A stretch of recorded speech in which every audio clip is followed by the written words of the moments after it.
semuanya, nama saya adalah Deborah Christine Manik dengan NIM 25050720057 dan teman saya.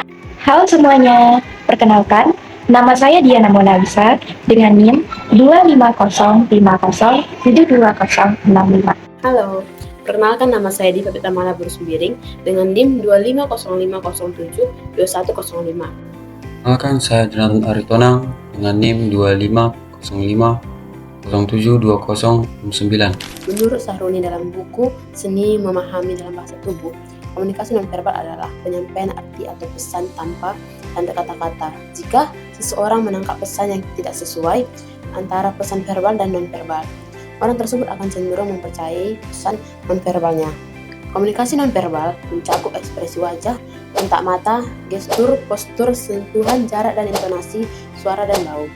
Menurut penelitian Albert Mehrabian, dalam menyampaikan perasaan dan sikap 55% berasal dari bahasa tubuh orang, 38% dari nada suara, dan hanya 7% dari kata-kata itu sendiri. Artinya 93% komunikasi manusia bersifat nonverbal. Olfaksi berasal dari bahasa Latin olfas yang berarti mencium. Dalam komunikasi nonverbal, olfaksi adalah proses menerima, memproses, dan menafsirkan pesan dari molekul bau yang ada di sekitar kita. Keunikan indera penciuman dibandingkan indera lain ialah ketika seseorang mencium sesuatu, sinyal bau langsung menuju ke sistem limbik di otak, yaitu pusat yang mengatur emosi, memori, dan perilaku. Ini sebabnya bau tertentu dapat langsung membuat seseorang teringat masa kecil, mengubah mood dalam sekejap, atau membuat seseorang suka atau tidak suka pada orang lain tanpa alasan yang jelas. Menurut penelitian, manusia dapat membedakan lebih dari 1 triliun bau berbeda. Setiap bau membawa pesan tertentu tanpa perlu diucapkan. Jadi, olfaksi adalah komunikasi diam yang langsung menyentuh perasaan dan ingatan seseorang. Contoh dari olfaksi atau bau-bauan. Pertama itu adalah bau parfum yang dikenakan oleh seseorang. Bau parfum yang dikenakan orang saat berada di luar, misalnya di kampus, itu menciptakan kesan yang positif bagi orang-orang sekitarnya. Misal dia tuh jadi dipandang menyenangkan, positif, dan dia dipandang orang yang rapi dan menarik. Selanjutnya, contoh yang kedua adalah bau mulut saat bicara. Misalnya ada 2 orang yang sedang berbicara dan salah satu di antaranya tidak sadar dia adalah seseorang yang bau mulut. Nah, secara tidak langsung lawan bicaranya akan mundur perlahan atau menutup hidungnya dan menjauh. Ini merupakan respon alami dari komunikasi nonverbal. Seseorang yang bau mulut kadang dianggap tidak menjaga kebersihan dan membuat sekitarnya tidak nyaman saat berbicara dengan jarak yang dekat. Selanjutnya adalah bau sampah.